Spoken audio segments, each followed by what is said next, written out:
اینجا من میتونم جادوگمه رو بهتون بگم. جادوگمه چجوریه؟ جادوگمه زیگزاگ کنار همه. ببینید زیگزاگ کنار همه. اتفاقی که میفته چیه؟ کل مکانیزمی که شما برای جادوگمه میخواین اینه. درجا زیگزال میخوره به اندازه دگمه‌ای که دارین. درجا زیگزاگ میخوره میره بالا. روی این چرخ و اکثر چرخ‌ها که من الان یادمه این مدلیه 2 1 2 3 2 1 میاد پایین 2 3. حالا بریم ببینیم منظورم چیه از این 2 1 و اینا. اولندش که میزان زیگزاگمونو خیلی ریز میکنیم. من ارتفاع یعنی اون پهنای طول کار رو روی همین 4 4.5 میذارم.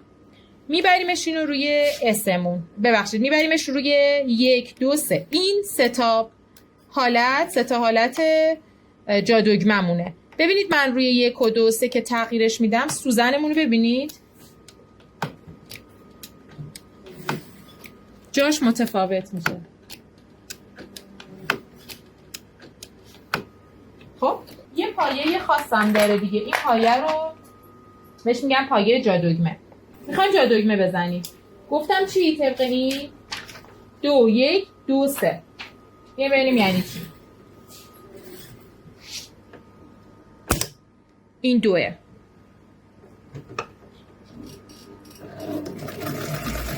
2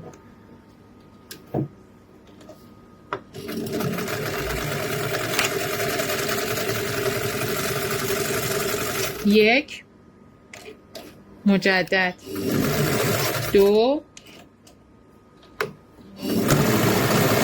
3. من بزرگ زدم که معلوم باشه. شما به اندازه دگمتون بزنید.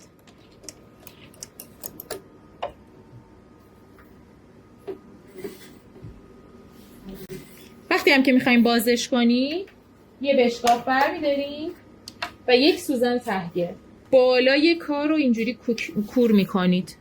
ببینید بچه این خیلی مهمه. من یه دفعه اینجوری لباس مجلسی یه نفر رو خراب کردم زمانی که شاگرد بودم و این هیچ وقت یادم نمیره که حتما اینو بزنید. بشکاف رو میندازین لای این آروم. ببینید الان اگه دستتون درم بره هیچ وقت نمیتونه پارچه رو پاره کنه و ازش خارج بشه. یه جادوگمه ترتمیز و خوب دارین.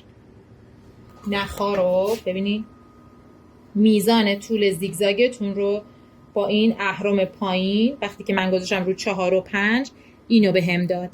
هرچی به کمتر نزدیک بشه طولش کم میشه. هرچی هم که به 7 نزدیک بشه طولش بیشتر میشه.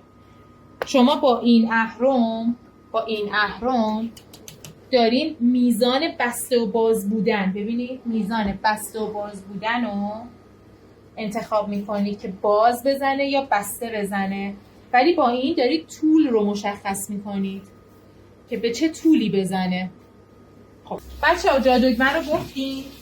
حیفه همون ژتون زیگزالمون هست و حیفه که دگمه رو بهتون نگم که چجوری باید ریخته بشه. بچه برای دگمه یه پایه‌ای هست که سرش یه ژلاتینی اینطوری داره که اکثر لوازماتون باید باشه. خب جا افتادنش چجوریه؟ جا افتادنش اینجوریه. این میفته ببینید یه دونه خار داره اینجا یه دونه هم اینجا. این اولی بزرگتره میفته پشت پایه. میبینی پشت پایه میفته. بعد اهرمو میدید پایین. خب وقتی پایه جادوگمه رو گذاشتین خب اول باید تنظیم کنید. یه چند تا تنظیم دارید. یکی این که کار پیشبر باید بره پایین چون شما میخواین یک جا رو در جا هی بزنه. پس کار پیشبر میره پایین. کاری که گذاشتین دگمه رو میذارید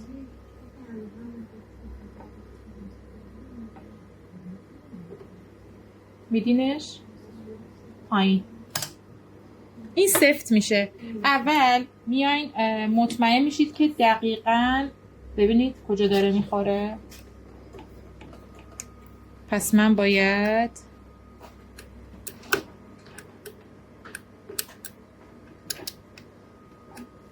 خب روی 2 باید بذارمش، روی 2. طول این که این دوتا در واقع حفره روی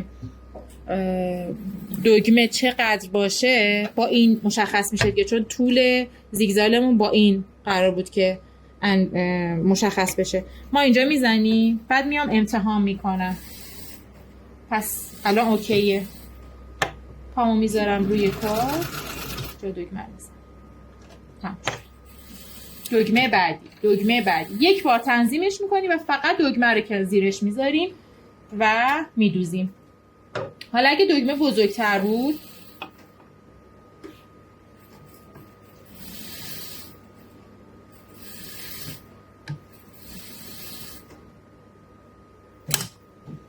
همین تنظیمی که داره رو ببینید نمیشه. طول دوخت رو بیشتر میکنم.